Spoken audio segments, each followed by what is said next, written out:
Welcome, fans, to another edition of the Old School Shooters podcast. My name is Jack Kilby, Executive Vice President of Great North Wrestling.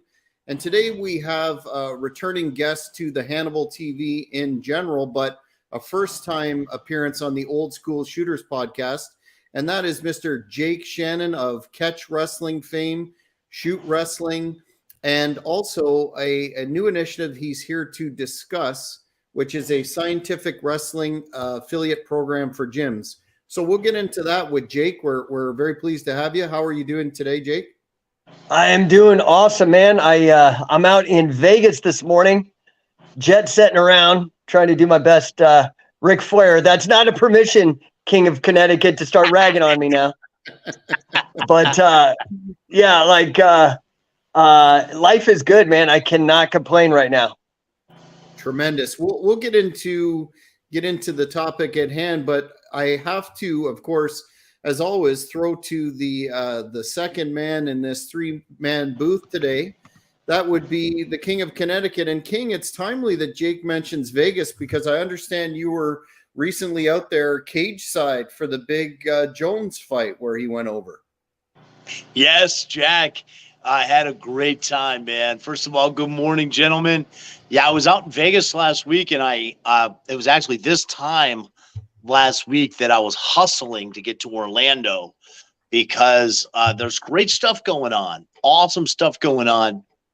I don't want to get too deep into it, but I'm going to be spokesman for a new fighters' rights group that consists of some world-class attorneys, and we were all out there to catch the fights. We were cage side, which was couldn't have had any better seats.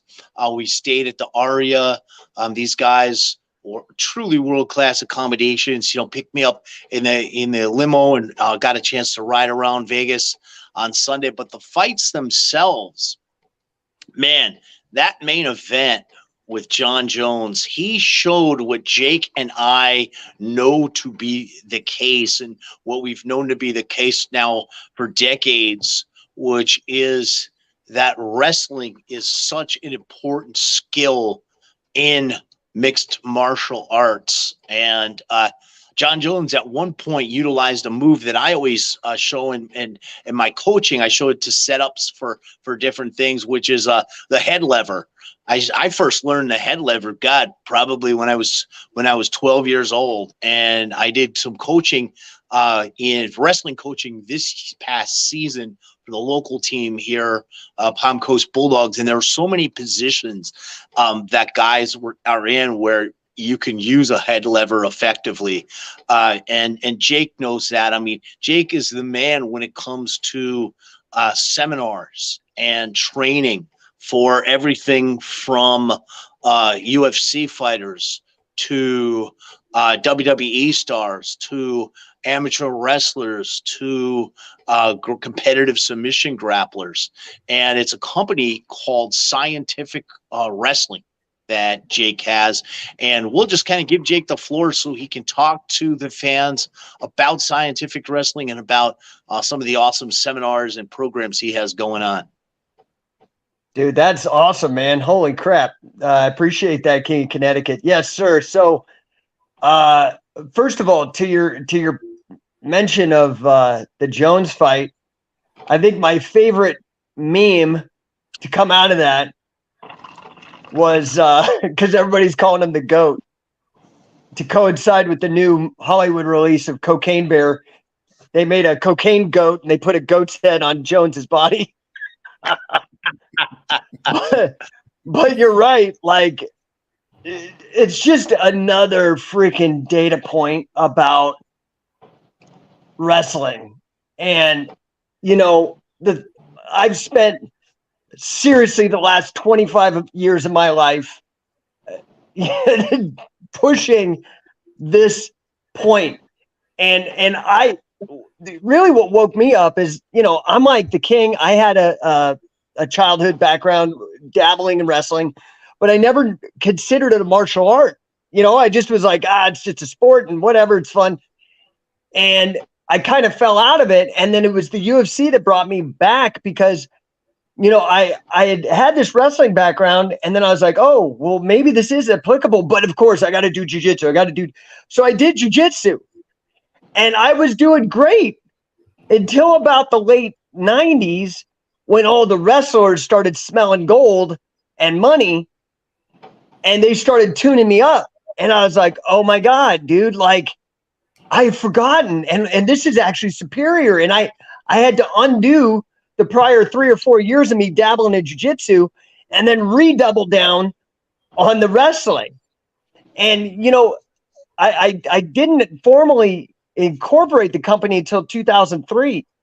But, I had really, prior to that, been gathering data and trying to figure things out and study this as wrestling could apply to MMA, because MMA is the driver of everything that we do right now.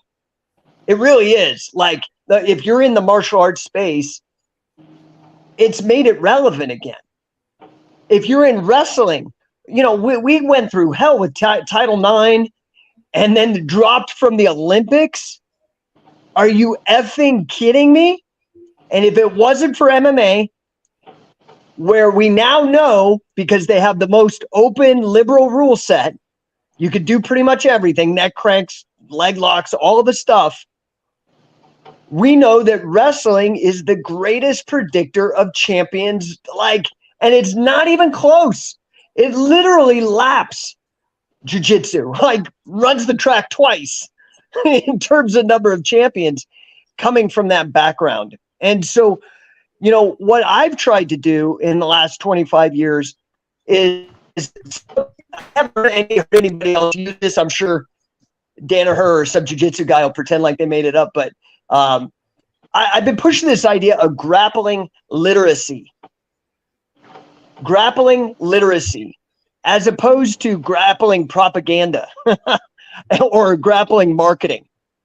And when you go back, when I started the wrestling business, I actually went back because I felt the easiest way to prove this point about the power of wrestling, and in particular, catch as catch can, which is the fountainhead from which springs all scholastic wrestling, all Olympic wrestling, all WWE, and even MMA. Shuto and Pancrase preceded the UFC, and Shuto in the case of 10 years, by almost a decade, they've been doing it prior, all from catch wrestling. And so I went back and I started finding all the old books and seeing these guys put on leg locks, neck cranks, double wrist locks, all these submission holds that had been branded and marketed with these Japanese terms to sound esoteric and new and all this other BS. And so it's been a battle because, I've just been doing this from the ground up, right?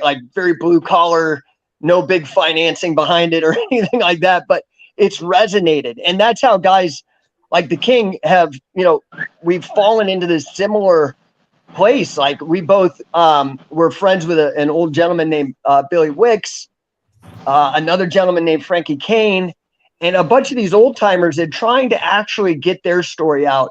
And that's really the story of scientific wrestling, is to have people understand that the most impactful, quantifiably impactful, if we count the number of fans, athletes, coaches, promoters, or business people involved with the sport, catch as catch can, then if we counted out the number of people involved with catch as catch can, fans, athletes, coaches, promoters, counted out the number of people with 119 years of Olympic wrestling, fans, athletes, coaches, promoters, people from pro wrestling, WWE, which is in the top 10 of all YouTube channels in terms of impact. Dude, I will even say that catch as catch can is the most impactful sport, not just combat sport. And the funny thing is nobody knows about it. Even in MMA, if I went and I interviewed 100 MMA athletes, I'd be lucky if 5 knew anything about what this is and where they came from. Absolutely. It's funny because if you ask guys where a move comes from in wrestling, they're going to think maybe their coach invented it or something, right? And you've done so much to educate people with your books, but also with your seminars. And what we want to talk about today, Jake, is let the fans know, because we have a good diverse fan base here, and some guys who train, in grappling and maybe even have schools. Talk to them about scientific wrestling, who's involved, and who's involved as far as coaches, but also who's involved as far as the elite athletes that have come through the program that you created. Yeah, I am very proud of that. And it kind of blows my mind. Sometimes I have to sit back and like pinch myself in terms of because to me, and this maybe is, I think this is actually a mistake I've made and I'm changing it. I've been more interested in impact than money, but I think I was naive in realizing how much of an amplifier of impact it can be. And so I've really taken it upon myself. It's ironic because I am a business guy. Like, I have a master's in financial management, worked in investment bank. I've built multi-million-dollar companies and sold them and stuff. So I'm actually a business guy, but I was so blinded by my passion for this, I never applied business sense to my mission until actually lockdowns. Once all this social distancing crap happened, I was like, dude, we're in real danger. This is actually like really like freaking me out. How to wrestle with that kind of it's completely factually wrong. I mean, I don't want to get political, but it is. It's not political. So, I had to sit down and think about, like, how can I amplify this impact? And to your question, King, so I mentioned Billy Wicks and Frankie Kane. These are guys that a lot of people really haven't heard of, unless they're like you and me that really get into the weeds of it and care about the history. But like right now, we have the Guinness record holder for the most wins and pins in all of wrestling, the most wins over international champions, most wins over national champions, 5-sport combat sport All-American in freestyle, folk style, Greco, judo, and sambo. His name is Wade Chalice. Greatest wrestler you never heard of. And again, I'm doing my best to get his name out there and pass on his teachings. This guy's amazing. He people are like freaking out. Oh man, do you know about Lee Kemp or Dave Schultz? And I'm like, do you know Wade pinned both of those guys? And they're like, what? Huh?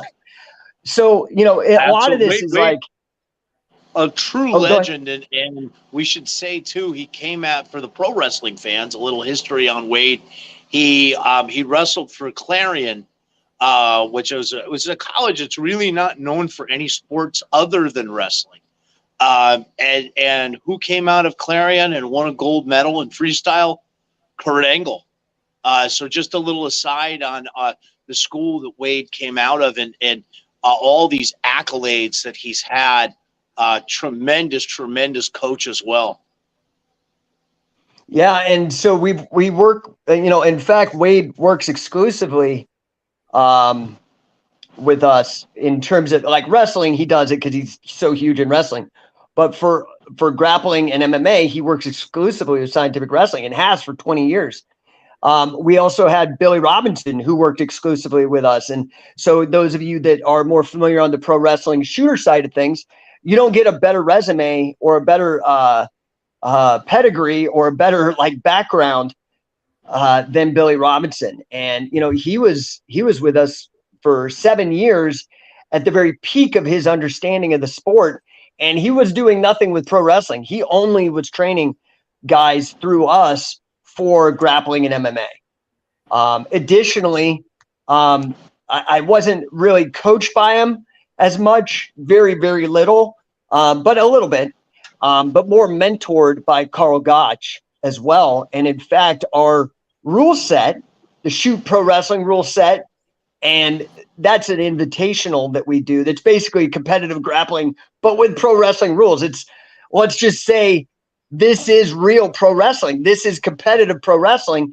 Those rules were co-developed by Carl Gotch, man. I mean, I can't even, like, it blows my mind. This is the guy who co-created New Japan, who co-created Pancrase.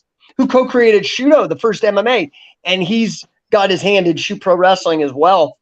And then, you know, like early on, I was working with Mark Schultz, who, you know, great guy. Definitely, you know, I love Mark.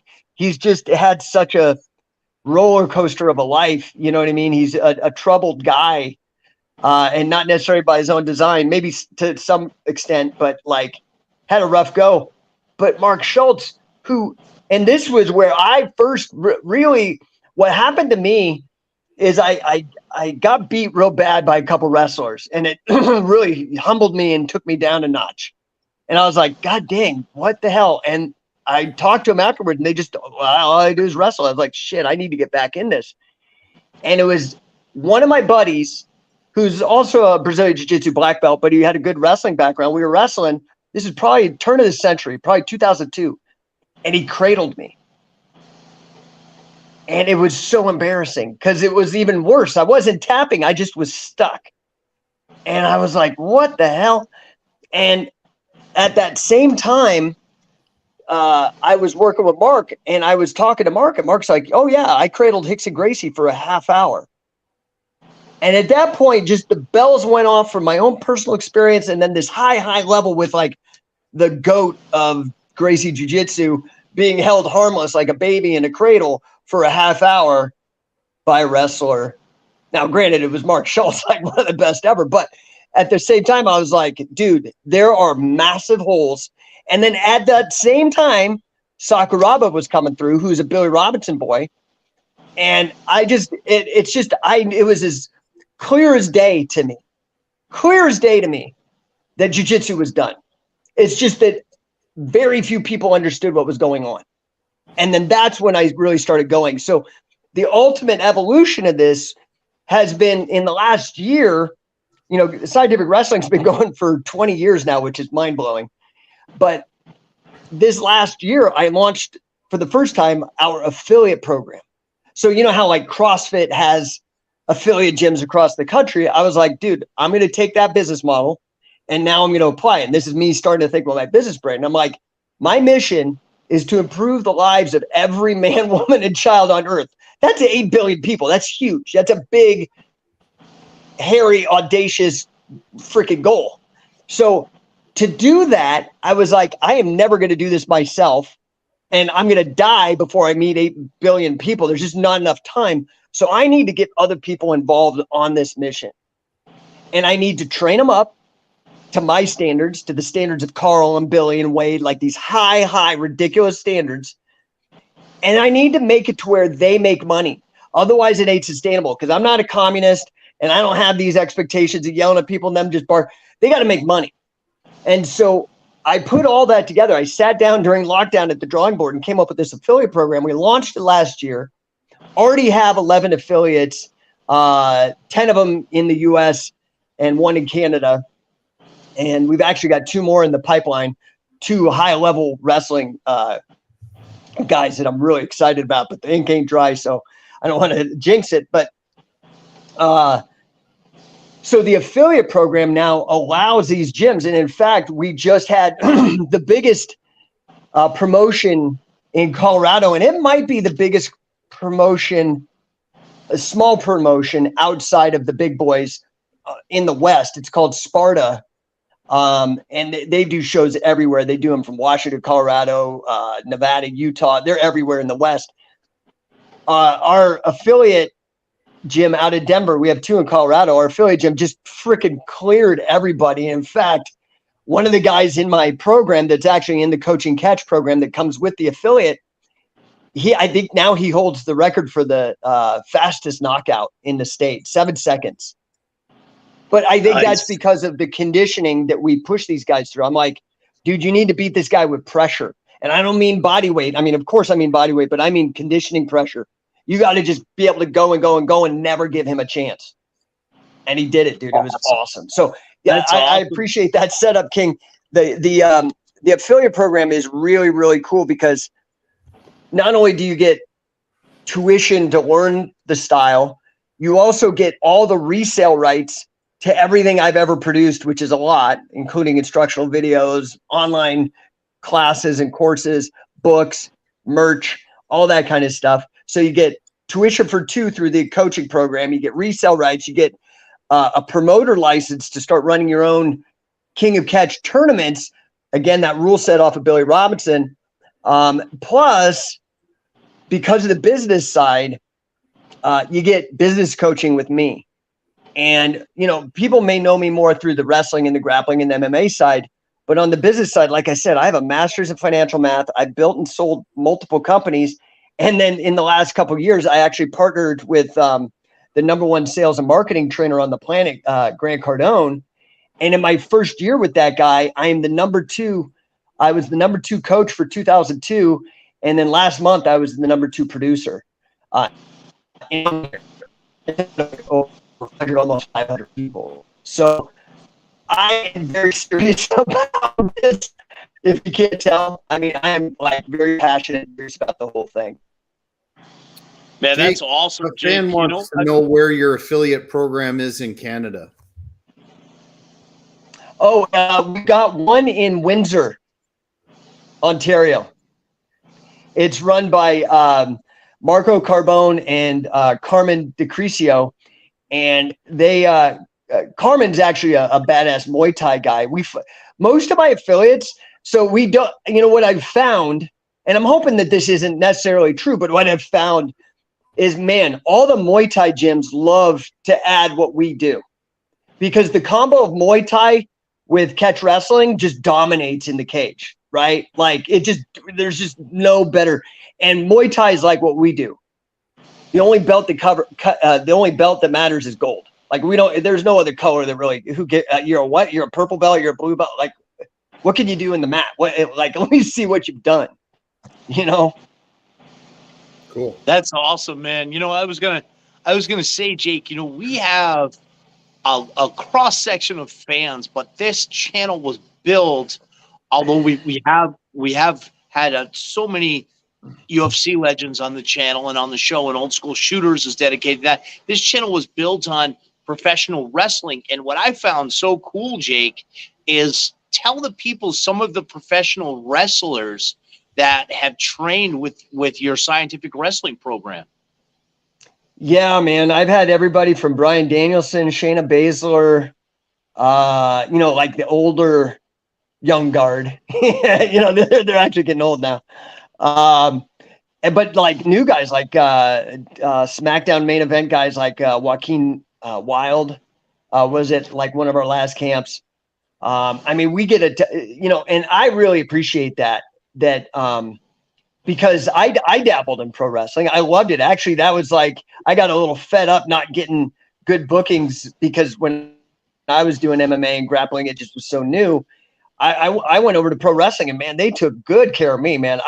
I had a great time doing that. So, the thing that I am really trying to do is, especially with the Shoot Pro Wrestling, and this is something that we're all 3 working on together, and I'm very excited and humbled and grateful for, is that with Shoot Pro, what I'm trying to do is say, man, yeah, UFC, it's cool, okay? Like, we're all into it. We all watch it. All our buds are into it. Yeah, it's awesome. And there's no doubt about that. But let's be real. UFC, when it sold, was $4 billion. WWE, its valuation puts it at over $7 billion. Like I said, like, they're twice what anybody, like even UFC, is doing. And when it comes to exposure, the longest running TV show ever. So, I knocked on the door for 20 years to these grappling gyms and these jiu-jitsu gyms. And they're all, and I get it, they have their own thing. They don't want to do what we do. And that's okay. That's fine. I've come to be okay with that. MMA is definitely open to us. But now I'm knocking on the pro wrestling door and saying, hey guys, I don't want to change what you're doing. I love what you're doing. I watch it. I watch all of it, dude. I love all of it. It's great. Okay. But man, if you got tables and ladders and chairs matches, and you got 24/7 titles, and you've got all this, and hardcore, and you've got tag team and triple shoot and Iron Man, and you have every permutation, because what you're selling is a variety show, a soap opera, a variety show based on violence. And that's awesome. I'm like 100% in. I've bought all the products. I watch all the commercials. All I'm asking is for you to look at where you came from and give us a seat at the table. I'm not asking for the whole table. I'm saying WWE, AEW, TNA, NWA, keep doing what you're doing because you're making money. But why can't you make a separate shoot division? There's no reason you can't. And I know it sells, because now with Shoot Pro Wrestling, I've got 3 shows in the bag, what in business are called a MVP, a minimum viable product. And I can tell you, I've been to WWE shows, I've been to UFC shows, I've been to like all these different events, and the live reaction and the way that the matches go down with Shoot Pro Wrestling, I swear the energy is as high, if not higher, for it, because everybody understands the rules of pro wrestling. It's like baked in our DNA. It's been around for hundreds of years. It's been the biggest thing going. Why can't we just have a small segment of people doing it for real? And I've done tag teams, triple shoots, and singles matches, and they all kill. And I'll tell you, it's going to be a tremendous addition to Great North Wrestling here with Jack Kilby. And I've got to tell people who, some of our fans, I'm sure, know you, Jake, and know Scientific Wrestling, but I want to broaden the fan base that may not know you. Way back, I guess it's 15 years now, 2008, when I was out in California for the first time with Eric Paulson's gym. And it was actually thanks to you, Jake, because through Billy Wicks, you helped set me up to go out there, and Eric and I ended up doing a book together. But when I was out there in Eric's office in the lobby of CSW, Combat Submission Wrestling, he had all of Jake's books. So Jake has produced DVDs and books for years. And like we said, we can actually call this like the 20th anniversary show of Scientific Wrestling, because they've been around for 20 years. So what we want to really do in this show today is really just encourage people to check out Shoot Pro Wrestling, which we're going to be bringing to Great North Wrestling, but also check out Scientific Wrestling and the program. So Jake, how does if individuals, let's take it from individuals to gym owners, because I'm sure we have both listening. How do they get in touch with you? Yeah, and I do want to say one quick thing about Shoot Pro. I am really excited to be working with you guys and figuring all this kind of stuff out and bringing the shoot part of pro wrestling to the pro wrestling world. I think that's the next level of the game. And one of the things, you mentioned us having worked together for such a long time on just random kind of things. I want to make sure that we dedicate at least the next show, or figure out some way to honor the memory of Stephan Bonner as well, because he embodies, to me, the Shoot Pro mentality, which is where you're truly a professional wrestler. You can really wrestle, you can really fight, and then you can also work and make money. Entertain. I mean, God, Bonner was such a great entertainer, man. Stand-up comedy we did together. There's a video that's approaching, I think it's 78,000 now on YouTube, and it says Stephan Bonner Airport Fight, and it's the two of us just scuffling, just going in and out of stuff, pushing and shoving at the airport. And you know how those weird things go viral. And that was when we were on a pro wrestling show together, and we were just trying to get some press for it. So Bonner got it, man. Pat Milicic said it best when we had him on here on Old School Shooters to talk about the tribute to Bonner. He said, God, if you go back in time, Bonner was a carny, man. He was like one of those strongmen carnies that would call people out of the crowd because he had the flash and flare and the sizzle. But then when it was time to go, he could go, man. And absolutely. And we really appreciate you mentioning Stefan, one of my great friends. And I also want to encourage folks.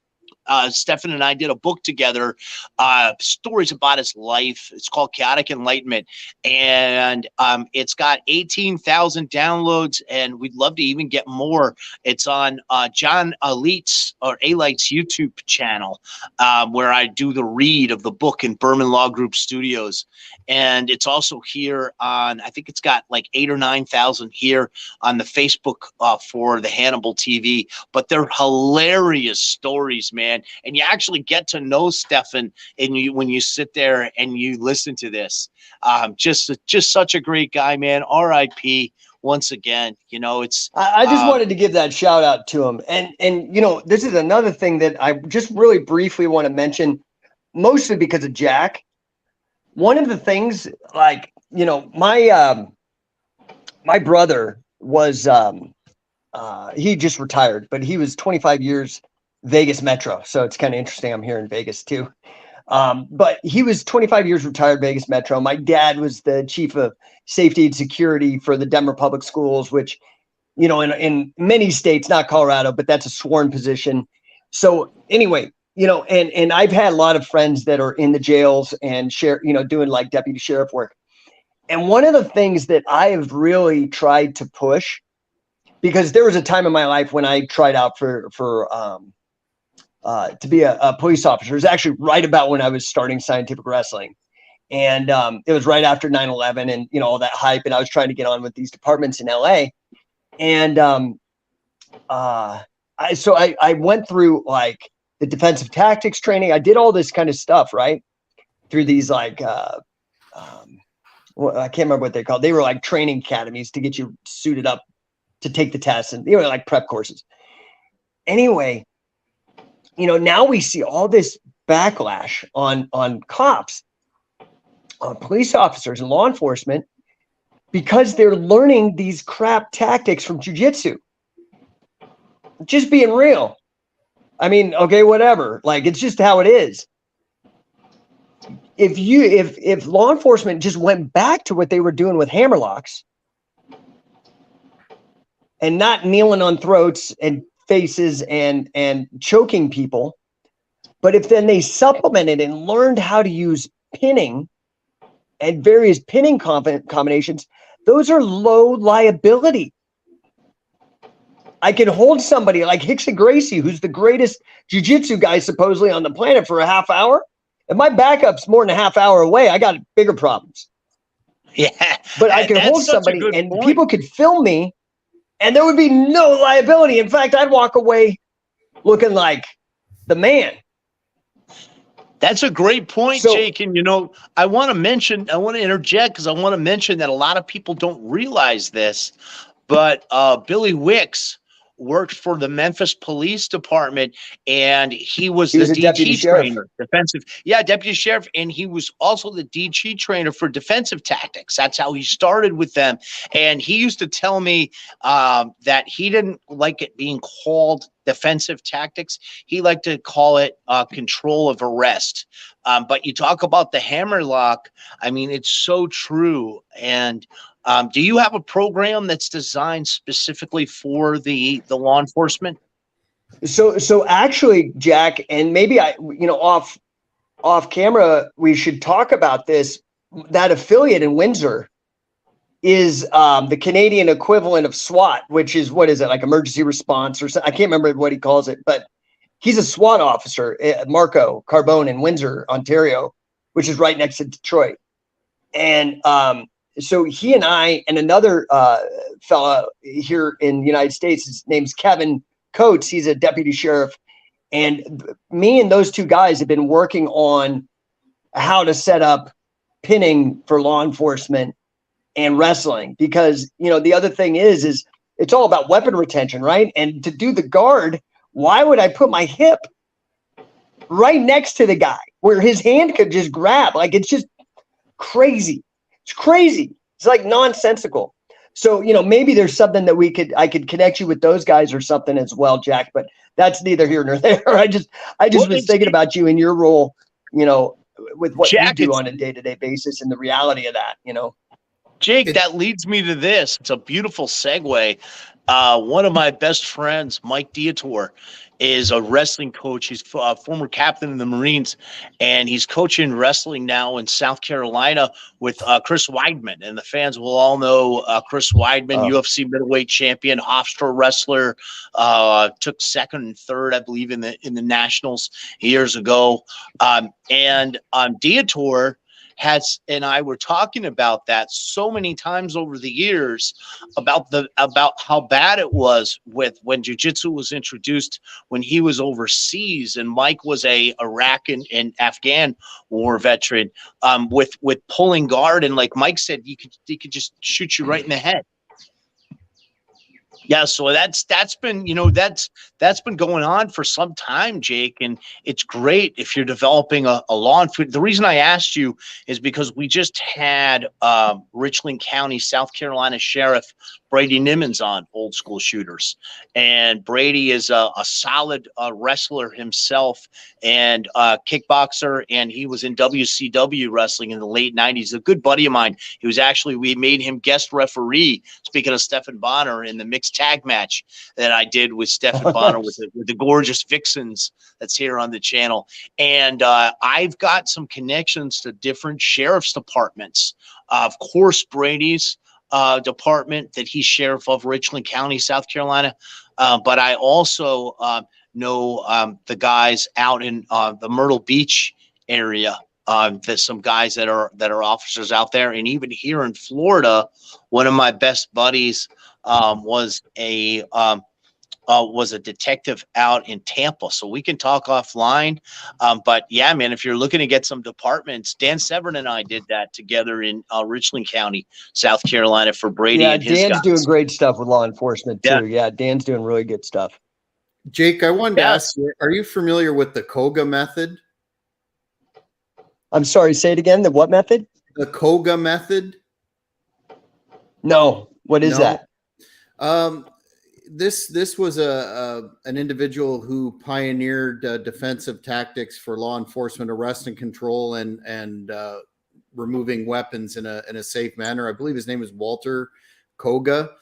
And when I was a young officer, I participated in a 2-week program where he came in from Los Angeles. He apparently trained with Bruce Lee and pioneered the tactics for the LAPD. I thought you might have been familiar with him. Anyway, it seemed very effective at the time, but it never caught on for some reason. But that was a couple of decades ago. I'll have to look into that. No, I haven't. I have not heard of that. Yeah, might be some crossover with what you're doing currently. Sorry, King. Didn't mean to cut you off. Oh, no problem. I was just saying. No, I appreciate that, man. I was just saying that what Jake is saying, man, he's preaching to the choir. There are so many guys in law enforcement and the military who feel that way. And Mike Dietor is one classic example that I can think of, and also Sheriff Nimmons, who we just had on the show. And Jake, you've got such a rich history with scientific wrestling and with training athletes. That's a big market, the military and law enforcement market. And I'd be happy to help you as far as making introductions and maybe setting up some seminars for them. It's rather detailed the way that they do it. It's usually over periods of days. And like you said, Dan, we had Dan in South Carolina. Dan has been doing that for a number of years, but it's perfect for scientific wrestling. Another aspect. Yeah, honestly, I'd say probably with scientific wrestling, if I were to look at our demographic data, number one would be the MMA athletes. Those are the guys that really come in. Number two are the high level main event pro wrestling guys, and then number three are law enforcement, dude. It goes like boom, boom, boom, and we law enforcement loves what we do because you stay on top. You learn how to control. A lot of it, you can ratchet up the compliance. You don't have to just full bore start coconutting them on the head. You can give little bits, like I said, like totally no liability to like guy's going to walk with a limp for the rest of his life, but still it'll look good in front of a camera. You know what I mean? So, look, if people want to get involved, like you said earlier, on the individual level, obviously, the top of our sales funnel is the easiest and cheapest. And that is, you can get the instructional courses, just scientificwrestling.com. They go there, they can get all this stuff for home study. For those people that test the waters and they're like, oh, this is my jam. We'll see. Show up to a camp. It's not that bad, but it's definitely wrestling. It's a grind. And it's kind of what you were talking about. It's like multi-day.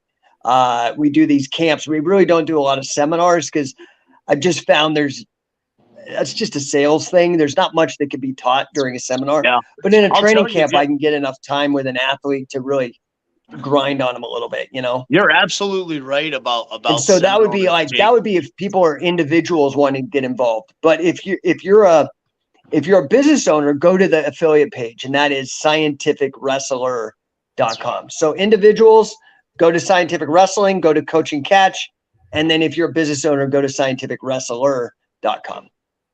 Yeah, and is that where they can get your books? Because talk about your books, Jake. You had some great books over the years as far as instructionals, but also you wrote the book with Billy Robinson as well, and you also wrote a great history book on Catch Wrestling, the Say Uncle book as well. Yeah, I wish more people would read the Billy Robinson book, only because The Rock, who is like the biggest superstar in the history of the world or something, keeps going around and telling this freaking ridiculous story about how his granddad, Peter Maeva, beat up Billy Robinson. And all the facts are to the contrary. And it's pointed out in that book, Physical Chess. That's just annoying me. Like that, the show he produced, what's the dirt sheet show that he does on Vice? Oh, whatever that show is.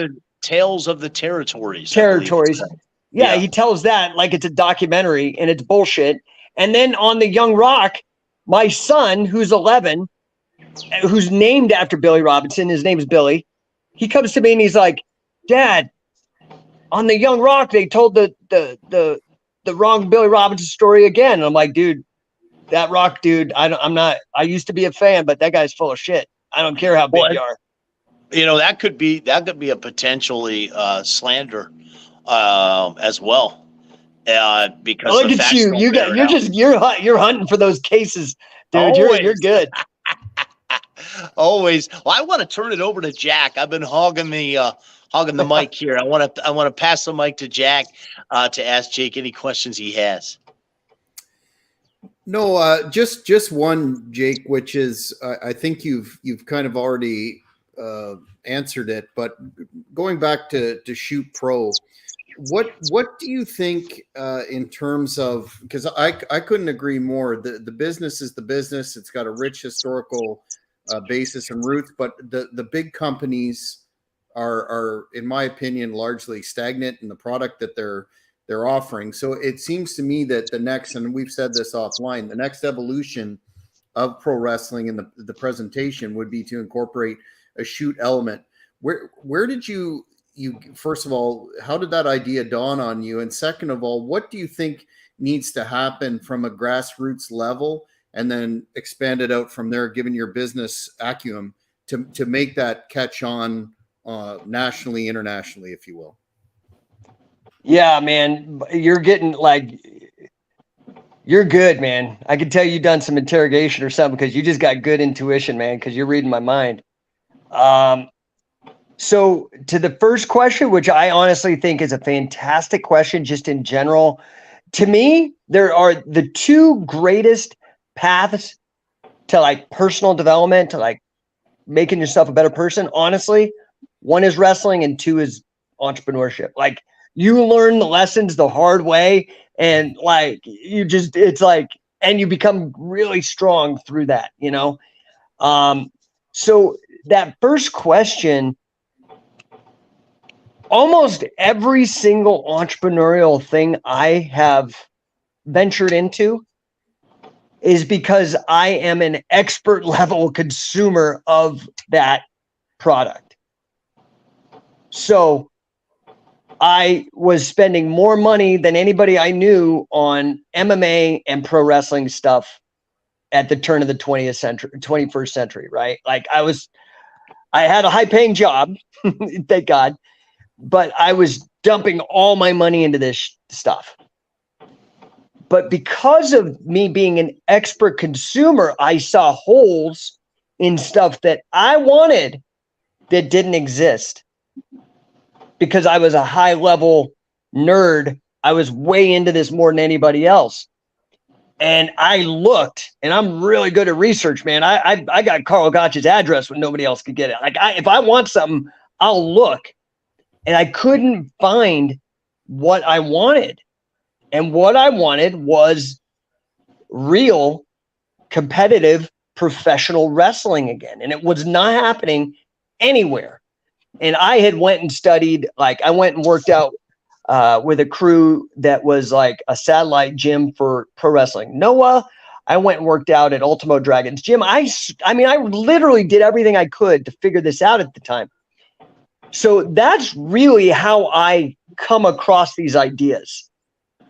I want it, and it just don't exist. And I like, well, shit, I could sit here and with my, you know what, in my hand, or I could go and freaking go get it.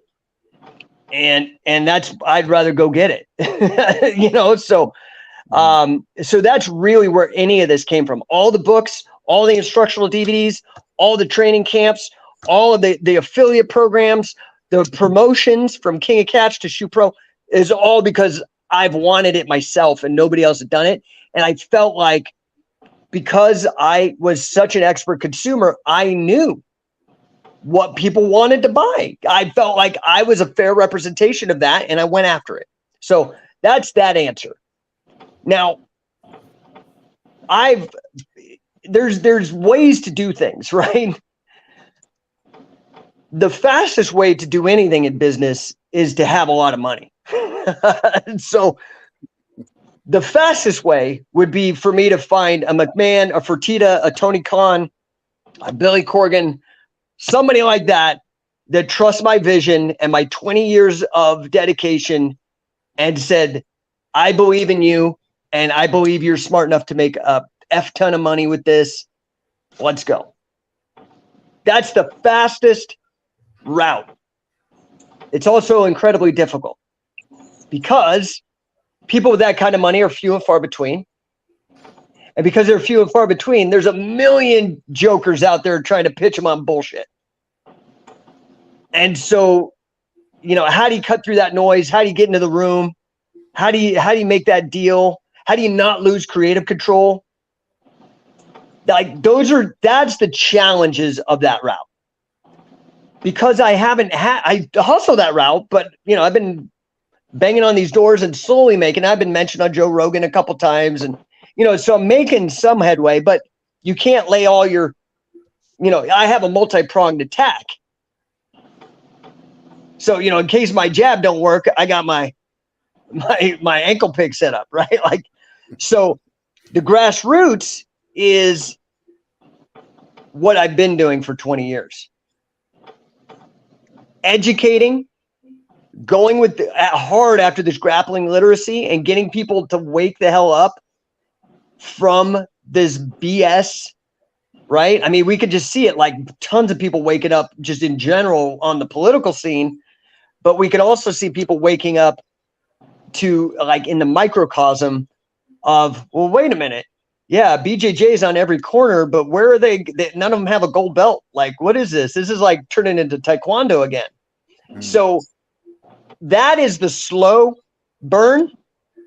So basically I've got my high level fast way and then the low way. And then this is just it.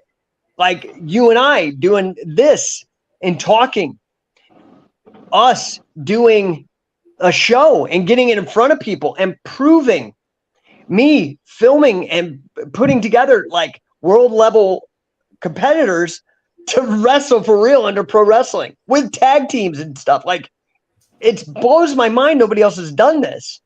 And the great thing is one of the things I've learned in business is that there is a huge, huge brand advantage with being the first to market to do something and being known for that. So, for example, I also created this thing called the Mace Bell, or it's now some people call it the Steel Mace because Joe Rogan's company has started making them. Dude, I don't care. I make all of them you want. There's so many of these companies now, but literally, had I been hit by a bus the day before I produced that, all these people would be doing something else instead of making money doing that, whether they're personal trainers, fitness equipment manufacturers, whatever. They all know it was me. And that's what I'm trying to do with Shoot Pro. I've got a killer brand. Anybody who's halfway smart to the business knows what a shoot is. So I say shoot, and then I say pro wrestling. This is like not hard. Mm-hmm. Then all those people in MMA that look down their nose at pro wrestling, like, oh, whatever. When they see these guys beating the living snot out of each other, throwing them like high amplitude throws, stuff you don't see in these Polaris or these other Abu Dhabis, like good high level wrestling with submissions and pins. I just feel it's inevitable.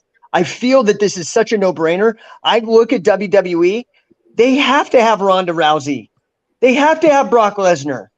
They have to have Dolph Ziggler. They have to have Otis. They have to have all these guys with shoot backgrounds to bring legitimacy to what they do. Because otherwise, Roman Reigns is just a weenie. Well, and that's a good point too, because just those names that you rattled off there in the modern era are historically, and throw Kurt Angle in there as well. They're the big draws. They're the main events, and they're the big draws. So it follows. Bobby Lashley. Even if they're not the big draw, let's look at Roman Reigns. They had to put him in a program with Brock Lesnar to blow him up to sell T-shirts. To get the rub. These should. This is like, to me, this seems so freaking obvious. It seems so obvious, and it blows my mind that nobody else, except like visionary guys like you, see it like me. Like, dude, this is like a no flipping brainer. And what my vision is, and I've talked to King about this quite a bit. I don't know if I've talked to you, Jack. Is I want to basically, so like, I want to be able to approach NWA. I want to be able to approach AEW. I want to be able to approach guys like at Great North and say, like, guys, let's put the shoot on your show. You don't have to change your show. We're just going to put Shoot Pro on there as another division and build it almost like how the old NWA territories were, where people can buy in, and now they get to be able to throw that, and we could create national champions. We could do all that, but people get to bring the attraction of real live fighting, bettable fighting, not this bull crap that they're trying to pull now, which is the stupidest thing I've ever heard of in my life, where they're trying to bet on that's a disaster waiting to happen. Like, that is a disaster waiting to happen. Just do real freaking matches. Keep all, like, Shoot Pro, our policy is everything in the ring has to be bettable. Like, there's no, if you F up, you're out of the business, for as far as I'm concerned. You cannot be working matches, but outside, work your shit. Like, come up with gimmicks, talk to each other. Like, we don't need all this fake bullshit. Just create, like, if you go watch the tag team show, I had Shoot Pro 2. It's on YouTube for free, the whole show. I had a match with this guy who cross-dresses, which is a great heel gimmick, right? It's time immemorial. His name is the bearded lady. And he's got this big beard and wrestles in a tight dress. And it's great. And he's totally jacked, right? And I had him go against a legit Scholastic champion, like college level champ. And he did well. All I did is work with him for 6 weeks on hitting the double wrist lock from every possible angle. And they drew. Now, they're friends. They're actually buddies, but they went and wrestled. But outside the ring, we created this whole fake fight, and people did not know if it was real or not. That I love. That, like, the Andy Kaufman level of kayfabe plus real shooting, that's the vision for Shoot Pro Wrestling. Yeah, that's awesome. That's how you do it. And, Jake is there's a couple takeaways from what Jake was saying as we wind it down. One is, ask yourself the question, wouldn't it be great if, right? We should all ask ourselves that question. Wouldn't it be great if? And that's how we come up with ideas for business ideas. And the other aspect is, and I tell my daughter this, and I tell people I coach this, is find something you enjoy and figure out how to make money doing it. And that's what Jake has done so successfully for 20 years now with scientific wrestling. And guys, my battery is about to conk. That's why I wanted to kind of interject, because I'm on like 3%. I don't want to lose you guys. So Jack, did you have any other questions for Jake? No, I just want to thank you, Jake, for coming on Old School Shooters. This is obviously a developing phenomenon, and we're going to have many more discussions and have you back as we begin to, as we say in my business, operationalize such a great concept, which is a no-brainer, as you pointed out. I really appreciate you guys, man, because I almost feel possessed by the idea. like I'm a vehicle to make this happen. And in some ways, I feel like it was kind of put on me as almost like a sacred duty or something by Billy Robinson and Carl Gotch, these guys that helped me.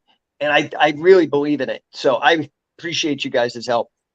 Awesome. Well, Jake, it's a pleasure to work with you on this venture with Shoot Pro and merge in with Great North Wrestling. And I just want to encourage the listeners before I conk out here. Or maybe he did. Oh, did we lose him? Right in the middle of a sentence.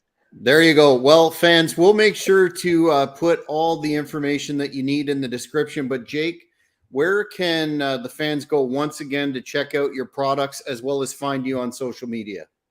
Jack, again, thank you so much. I always appreciate chatting with you. I hope that thing with the birds for the drones worked, by the way. Don't get me started. Anyway, if people are interested, the best place is scientificwrestling.com. That'll take everybody to everything else. There's links on there if you want to get certified. There's links if you want to affiliate. There's links if you want home study and instructionals, or there's tons of free stuff too. We have like 77 hours of the old UWFI shoot promotion. It was a work, and this is where like Sakuraba, Severin, all these guys cut their teeth actually. So scientificwrestling.com, Jack. Excellent. Well, Jake, as I said, we'll definitely have you back, and I appreciate your time this morning. I know it's early out in Vegas and you've got other commitments, but the fans, the feedback we're receiving live is all positive. So we'll definitely have you on again. Hey, I appreciate you, dude. I really do. And I feel blessed to know you. So, and the best of the king who always does a great interview. I appreciate both you guys. He certainly does. And because he's gone, I'll hit the tagline: Old School Shooters, Silver Sages, spreading wisdom to the younger ages. Take care, everybody.